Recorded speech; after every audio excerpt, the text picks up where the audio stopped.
3 tahun yang lalu, ketika ada rapat internal di sebuah lembaga negara yang saya hadir, saya membuat kesimpulan yang dipublikasi di dalam media sosial Bosman beberapa hari setelahnya. Dengan terang-terangan Bosman mengatakan untuk aplikasi layanan transportasi, maka Grab adalah pemenangnya. Gojek akan beralih ke payment system, yaitu fokus ke GoPay-nya. Inilah informasi di tahun 2017, jauh sebelum semua terjadi seperti sekarang ini. Pertengahan tahun 2020 kemarin, di masa COVID yang membuat work from home di wilayah kota besar, Bosman meluncurkan gosip bahwa Facebook bukan media sosial nomor 1 di tahun 2025. Bahkan bisa hanya setengah pengguna aktifnya dibandingkan sekarang. Dan pemenangnya nanti adalah TikTok. Di November 2020, Elon Musk oleh Bosman dikatakan akan menjadi orang kaya nomor 1 di dunia. Dan sebaiknya invest di usaha Elon Musk yang miliki atau dia kelola. Semua ini hanya prediksi bisnis yang bisa dibaca dari tren. Kalahnya Trump mengecewakan saya. Tapi memang politik banyak unsur di dalam menganalisa, bukan hanya popular vote. Singkat cerita, impian saya mencari sekondan dalam perang melawan komunis Tiongkok dan globalis bersama Trump musnah. Trump selesai. Kita fight sendirian. Nggak apa-apa. Seru malahan. Bosman ini untuk perang dengan komunis Tiongkok dalam economic approach strategi yang dipakai Tiongkok soft powernya sudah sangat siap untuk antisipasinya. Juga untuk lawan globalis. Setelah menang, baru nanti sikat Amerika. Tetapi sekarang, keoknya Amerika tanpa Trump, yowis. Amerika baru sekarang ini. Kita bahas di lain kesempatan. COVID dikatakan Bosman beritanya akan turun di seluruh dunia karena telah berhasil untuk memukul Trump. COVID telah selesai sebagai political tool. Namun tugas COVID sebagai pandemik masih panjang. COVID adalah musuh biologis dan belum bisa teratasi mungkin hingga 4 tahun ke depan. Kecuali bernegaranya seperti Mongolia mungkin ya, atau beberapa negara yang dipimpin cewek seperti New Zealand, Taiwan. Itu semua bagus sekali mengelola COVID-nya. Sekarang kita balik ke geoekonomi dulu. Kita tinggalkan sebentar geopolitik Amerika yang sudah selesai dengan Biden dilantik. Demokrat menang dan bersiap-siap kita perang shadow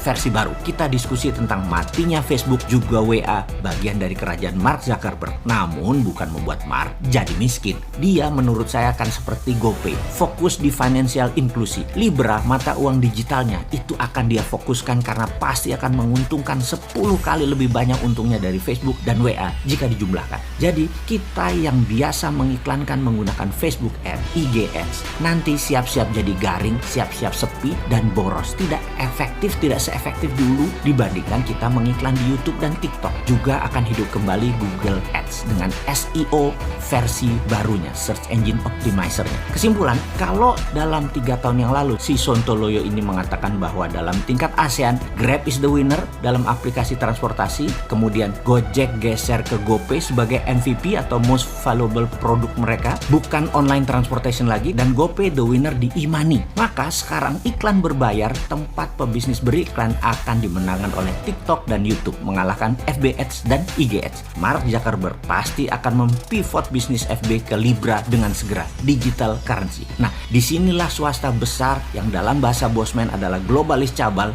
memainkan dunia. Bayangkan, negara itu lebih berdaulat dari korporasi. Namun banyak negara yang dikelola dengan manajemen lemah, tidak berdaulat. Jangankan lawan negara kuat, lawan big giant corporation aja keok. Google bisa lo kendalikan sebuah negara, FB, IG, WA bisa kendalikan sebuah negara. Banyak negara takluk karena rakyatnya sudah tergantung 99% terhadap giant corporation yang menggurita bagaikan kaki oktopus. Jadi kalau dalam Mardigunation kita akan menyarankan pemerintah swasta terbitkan Libra, terbitkan Bitcoin, apa dasarnya? Kemudian e-renminbi dimainkan di Tiongkok tahun lalu, di dalam negerinya menggantikan renminbi lama yang hanya beredar di dalam negeri berbasis proyek. Seperti saran Sontoloyo jauh-jauh hari, kita segera menerbitkan e-rupiah. E-rupiah ala MMT ya. Kemarin mengambil SWF-nya saran Bosman. Terima kasih, tapi tetap pakai bunga, pakai pinjaman, bukan pakai cara MMT. Nggak apa-apa, nice try, selamat mencoba, silakan, monggo. Sekarang e-rupiah ala MMT, ala e-renminbi, bukan ala Bitcoin, bukan ala Libra. Lakukan segera, lembaganya kan sudah ada, SWF tadi. Beredarnya e-rupiah tadi masuk langsung ke kalangan UKM. Bener deh bos, ekonomi kita ini bisa belangsak di tahun 2021 ini, tahun kepekatan. Kalau tahun 2020 saja, tahun inflasi, tahun 2021 ini tidak lebih baik, bahkan lebih buruk karena 3 juta orang akan terpapar COVID. Rumah sakit akan hanya terima yang berat-berat saja. Isolasi mandiri, semakin panjang masa masa isolasinya. Tadinya 14 hari, sekarang bisa sebulan. Bayangin kalau direksi, pengusaha, UKM, orang yang menggaji orang lain harus isolasi. Ekonomi belangsak, pengangguran meningkat. Saat ini diprediksi 90% warteg di Jabodetabek akan tutup karena tidak bisa bayar sewa dan naiknya harga bahan baku. Dan banyak lagi masalah ekonomi mikro lainnya. Berani nggak terbitkan rupiah melawan IMF, World Bank, dan globalis? Ayolah, mana sih nyali lo?